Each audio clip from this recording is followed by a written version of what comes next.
Welcome back to Mommy Seasons. I'm Nicolette.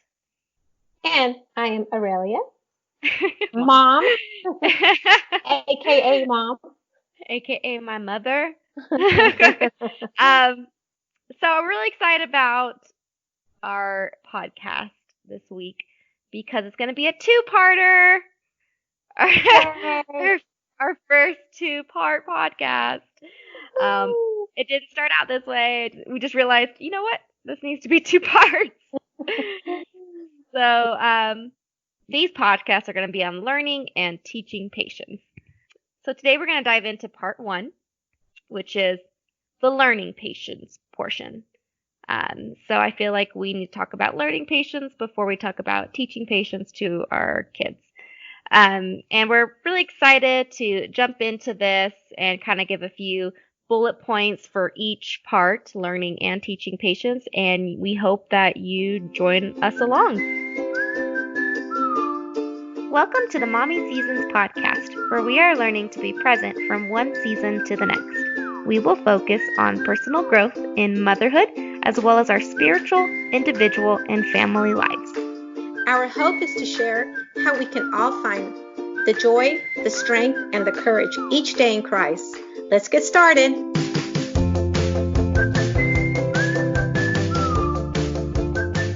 This one is going to be a full one that's exciting, and as you know, we are learning it too as we go along life. Yes. And we were sitting here thinking, how are we going to do this?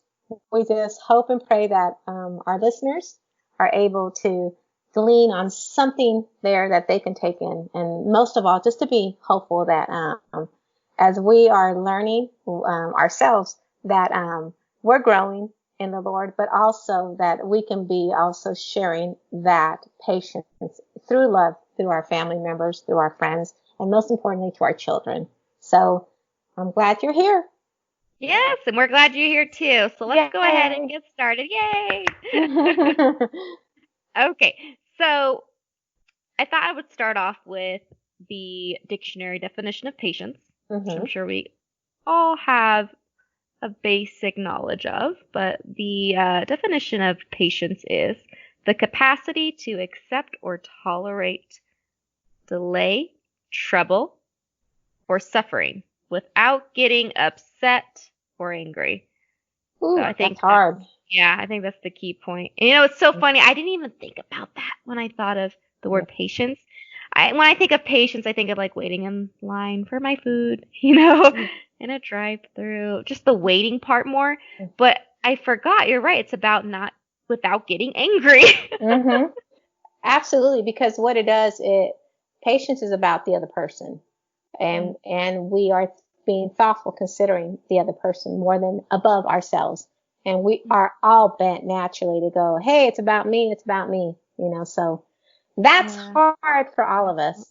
Even if you're young or even as old as I am, we still have to work on that. Man, it doesn't get easier. You make it look so easy. Oh, well, what do you think? What's the Bible say about it? Sure. Yep. So the Bible, presents patience more as a virtue, from what I've seen.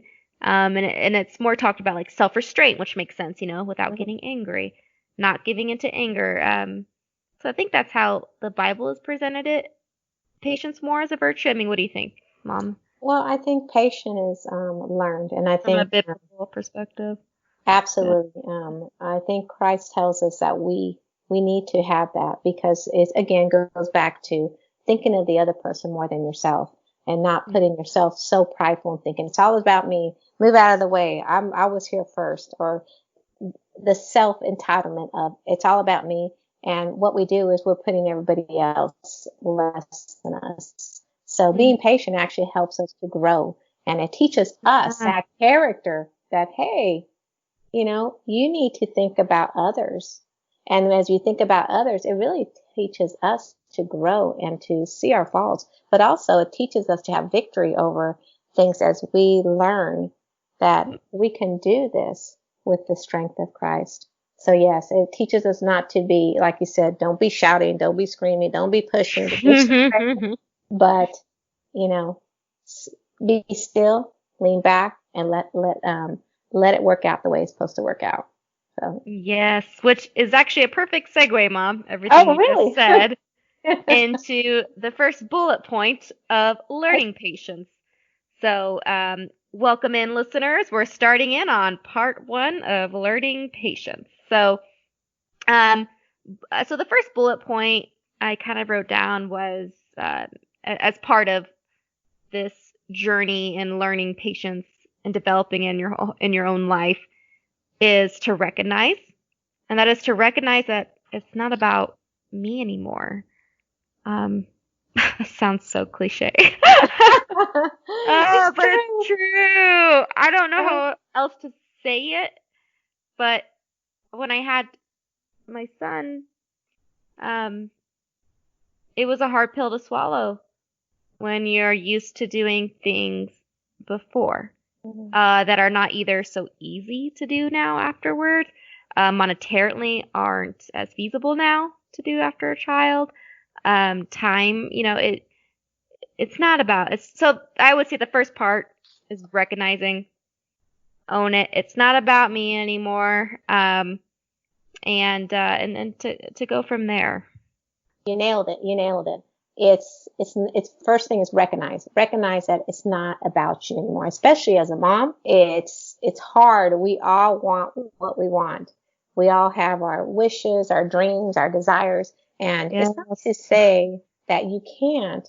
But ultimately, if God has given you that beautiful heritage we talked about last time, is that we're supposed to cherish it.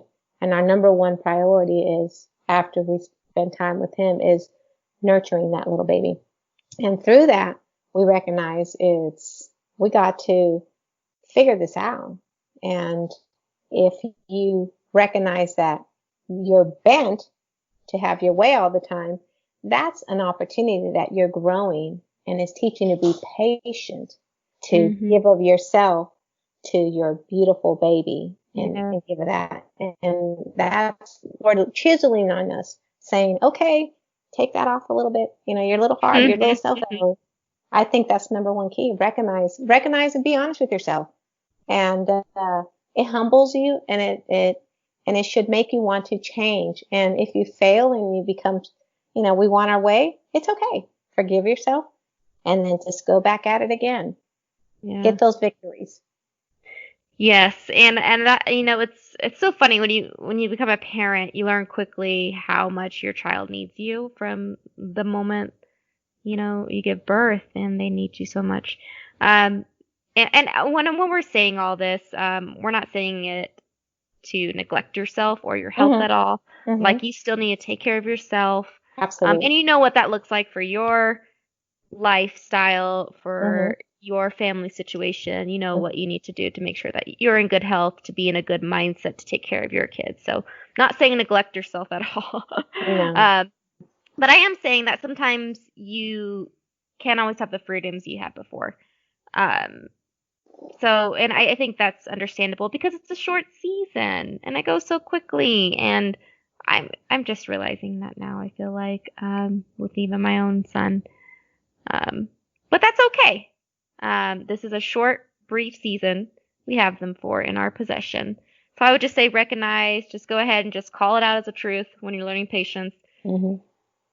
Not about me anymore.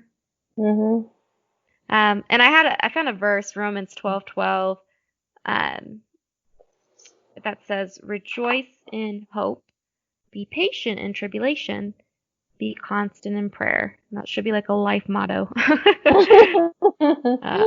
Rejoice in the hope of Christ and what He has given us already and the promises, and then to be patient in our tribulation on earth. And that could include these little seasons that may be difficult for us right now, but that they do change. And always just be in prayer. I think that was a good verse. Absolutely. Absolutely. There's another one also that you mentioned is it's about Hebrews 10:36. It says, now this is the New International Version, but it says, you need to preserve so when you have done the will of God, you will receive what He has promised. And the will of God is for you now is it's not about you. It's about serving. You're being a mom when you serve and take care of your baby and your homes and your husbands. Even when you're serving out in the community, you're serving because that's what you're called to do. But also that promise that you're going to receive is He's going to be able to help you through those difficult times. And that's the hope we want to hold on to. So it gives you perseverance. Don't give up. Keep fighting through. Even though we have a hard time, just keep pressing forward, And I think that's the hope. That's the hope we have. And we learn through that. But yes, it's hard. It's hard. But, you know that He's given you the ability to do it. Not in ourselves, because in ourselves we're very prideful and selfish. But in Him, He gives us that love, and to see that little baby, that little boy or girl that you have, to love them, and you do it because of that, and you just want to take care of them, and it takes you back, it pushes you back, because that's a priority. And you're right, that little baby, you are His hero, you're His, the person He sees. So He's obviously going to want mama so keep pressing forward. Well, very good. So our next bullet point is don't be anxious. And that's easier said than done. I've had my own past and struggles with anxiety that maybe I can talk about on a later episode. But anxiety just takes things away from you. And I'm not even just talking about panic attacks, which I know are a real thing. I've experienced them. But I'm also talking about being anxious for the next thing in life and wondering, why aren't I there yet when they are? Why aren't my kids doing this when they are? And I just feel like, it's so easy to compare in this world, whatever it is that you're wanting to attain or be at, but it doesn't matter. It's so easier said than done, but if you can take a look at the bigger picture than what's just in front of you, it helps sometimes. So I would just say, don't be anxious. If you are having that like physical anxiety, I would say, breathe, take a moment, calmly think of either positive things in your life. If you're having physical anxiety, pray. And then also maybe count to 10. I know that sounds, once again, very overstated, but it can help if you're breathing and counting to 10. And then also to call somebody if I've physically gone through anxiety. Anyway, I don't know. That probably got off on a way tangent with that. Anyway, let me go back. Okay. So don't be anxious. There's a verse in Psalms 37:7 that says, "Be still before the Lord and wait patiently for Him. Do not fret when people succeed in their ways, when they carry out their wicked schemes." Oh, that's so good. That's being anxious. Like when you fret because these people have succeeded in this or have done this or have this and attained this, and I have not. That's such like a what's that phrase called? The Joneses. Keeping up with the Joneses. Jones, yes. It's good, but we really need to. God calls us to be still. He does. In Him, in His presence, and to wait for those moments of what we should, Absolutely. That's patience. Then that's how you learn patience. Yeah. Exactly. Well, our society we're such a quick, gotta get it done. We have microwaves, where in the old days we used to cook on the stove, and we're just a faster society, and it should give us opportunity to recognize that we're going to run that pace, and give yourself praise for that, but also recognize that you have to make these intentional opportunities to slow down and enjoy where you're at. And that takes time to work at it, because it's so much easier to keep the ball rolling. I've got A, B, C, D to do. And if I can't, I'll even do X, Y, Z. And the truth is we neglect time to listen to what God wants us to do next. And we're so in a hurry for tomorrow's or next month's what I need to do. And what we're doing is we're neglecting our peace. And he wants us to have that. And when we're patient, the greatest thing is that he gives us that peace. So learning patience is a skill. And we can't do it on ourselves. We think we could do it, and we can't, because in ourselves, our nature is we want to hurry up and be so productive that if we don't, then we feel like we failed. And I think that goes back as a mom. We think that if we're doing everything that we've achieved, and a lot of times it's just slowing down, being patient to learn that patience, because what he's saying is, guess what? You're not in control of your life. Yes. You are going to learn this. And as you learn this, it's going to equip you to be a better mom, as you have to slow down and teach this little beautiful baby, different things in life, that character, and that he's loved. And that patient, just like God wants to know that he loves us, we have to be still and slow down. And we don't want to. So patience helps us to slow down and to be ready to hear what we really need to do and not just act. So. Oh, I like that. You know what? I'm going to change bullet point number 2 to don't be anxious, but slow down. Don't be anxious. Okay, change it. Yeah. Bullet point number 2, slow down. Don't be anxious. Okay. I love that, Mom. Well, it's really true. When you're slowing down, that's where you're being patient, because who's giving you that patience? God, the Lord, when you lean on him. Mm-hmm. Yeah. Okay. I know it's so funny, even in the whole COVID-19 that happened a few months ago, when we were in the thick of it, it was such a force in most people's households to slow down, whether that's you were laid off from your job like myself, and now you're refiguring out things. It was interesting. But even then, when I was at home, that first month, I was still being busy in my own little way. I was organizing when I never had before. None of those things are bad things, but I still had to remember where are my priorities, and because it can be easy to be like, oh, I didn't get to do all this as much as I thought I did, and da-da-da-da. I'm like, whoa. Stop. Stop the madness. Stop. Slow down. Okay. So we've talked about, as a part of the process of learning patience is to recognize it's not about me anymore, to slow down. Don't be anxious. And the last part we wanted to talk about today is opportunities to grow. Mom, do you want to talk about this one? Opportunity to grow? Well, I think what happens in my case as a mom of 2 beautiful children is having children showed me all the yucky stuff in me.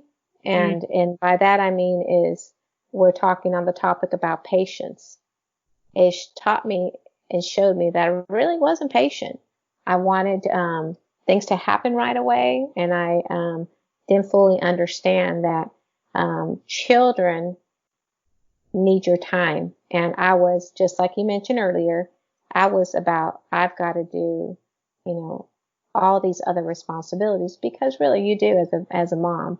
You're thinking, I've got to do, washing, cooking, organizing, caring for other family members, working, all those. Even if you work outside or inside the house, there's a list of things that will always be on your plate.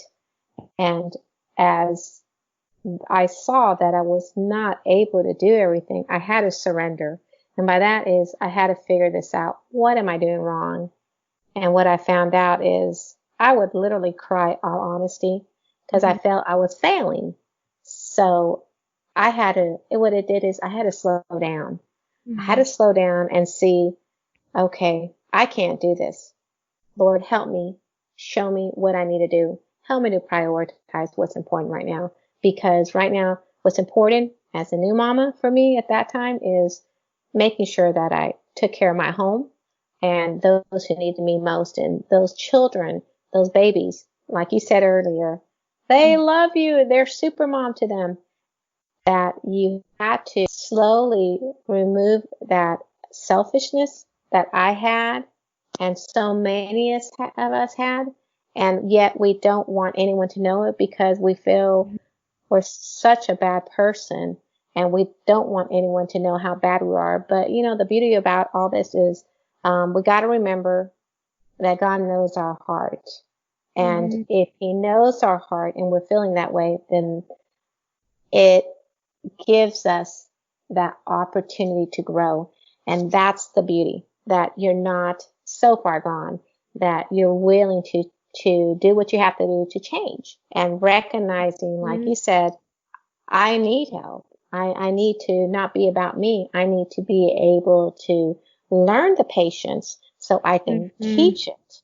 So he grows me as a mom so I can teach it to my beautiful children.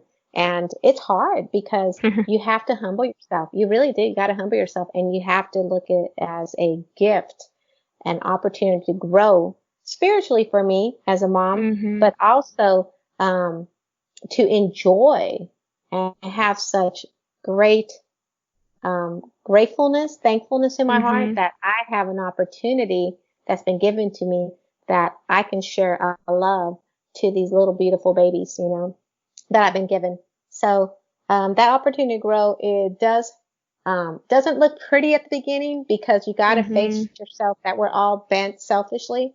And like you said, don't feel guilty if you got things you got to get done, but there's that balance. There's always a balance, is that patience that you're learning is also going to be such a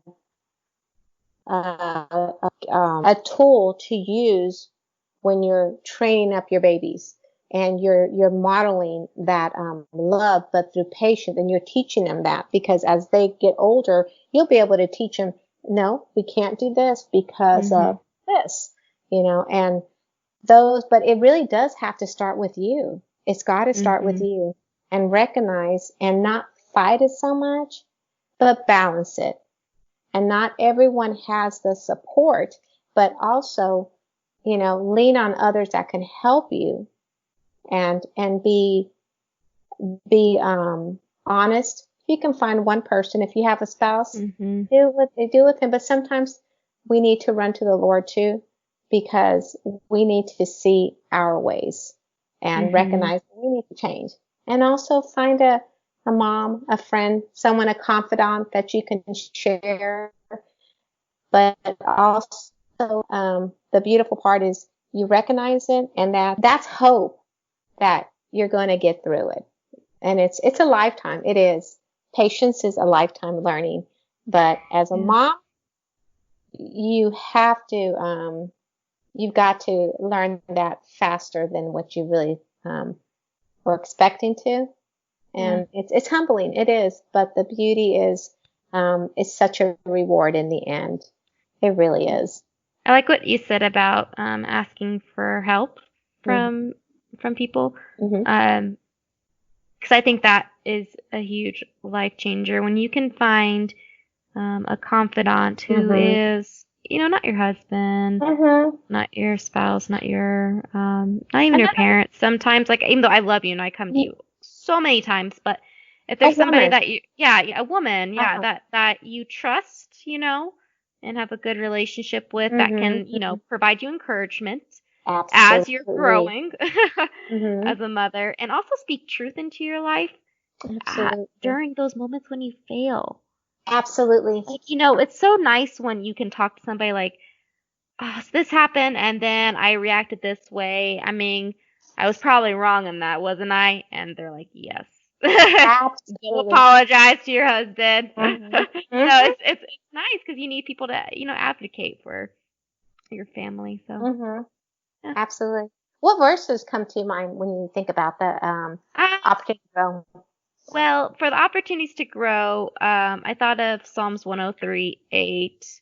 I found Psalms 103:8. The Lord is merciful and gracious, slow to anger and abounding in steadfast love. Because, the opportunities we get to grow is because God gives us new mercies every day. And you told me that like all the time, Mom. I feel like the amount of time you said that, if you could get a quarter every single time, like you would be a millionaire. So I mean, God, God gives us new mercies every day. You would always say to me, and what that means, Nicolette, is that it's a new chance to grow and react better next time, and it's like a little restart when you get it, and you go from there. Well, I was thinking about James 1:2-4, where it says, "Consider it pure joy, my brothers, whenever you face those trials, those tribulations, those difficult times that come in many different kinds, because you know that when you're testing of your faith, that's how we grow. It develops that perseverance. We stay stronger. We can be more patient. We continue to grow because perseverance must finish its work. It doesn't stop just the one time. It continues to grow so that you may be mature, not lacking anything." And that's our life as we are learning patience, that just like you said earlier, we go through something and we don't come out looking pretty. If anything, we really messed up by screaming or yelling or just getting really angry, letting ourselves have our way. And that's okay, because that just means, guess what? I'm gonna do it better next time. And the next time something happens and you do, wow, I thank you, Lord, because I did this. I didn't let my little anger come out. Yeah, I was boiling in that moment. I was boiling and I didn't let it boil over. I turned off that heat. Yeah, exactly. Cut off the stove. Yeah. Cut off the stove. I like that. And let it boil over, even though it was boiling inside, but nobody needs to see that. Yep. No good but comes that's from it. The beauty. Don't let it spill out. Even though you face it, you squash it. You put that ice on it, and then you go, wow, guess what? I'm growing a little bit better. So that's wonderful. All righty. Well, I think we've come to the end of our episode. And we really appreciate you guys taking the time to listen to me and my mom talk about these things. And we really hope you've enjoyed part 1 about learning patience today with us. We hope you join us next week for part 2, which is teaching patience to your child or children. So now that we know, we can apply. No, but you know what? At the end of the day, we're always learning, like what you said, Mom. Absolutely. We're always going to be learning. I thought it was interesting what you said early in the episode about how, even as you get older, that's still something that people can struggle with, patience and selfishness. Mm-hmm. And I thought, no way, for sure. By the time I'm 50, I'll have it in the bag, But yeah, that's so interesting. Yeah. But go back to give yourself grace. It's every day, like you said, every new day starts with beautiful opportunities. And every new day, we also have to choose to do what is right. And that's how we grow. That's how we grow. And that's through patience and through loving people. It is. Mm-hmm. So even if you're 100 years old, we need it every day. All righty. Well, thank you for taking the time to join us, and we hope to see you. We hope to hear you. We hope to. I don't know. We're still learning this. Okay. We hope to. What do you think? I think on that one we should say, we hope you join us in our next podcast. That would be. We hope you join us. Okay. And we hope you join us next week as we talk about part 2, teaching patience to our children. Thank you. Thank you. Goodbye. Bye. Thank you for listening to the Mommy Seasons podcast. If you would like to know more about Mommy Seasons, feel free to visit our website at www.mommyseasons.com. We look forward to next time. Bye. Bye.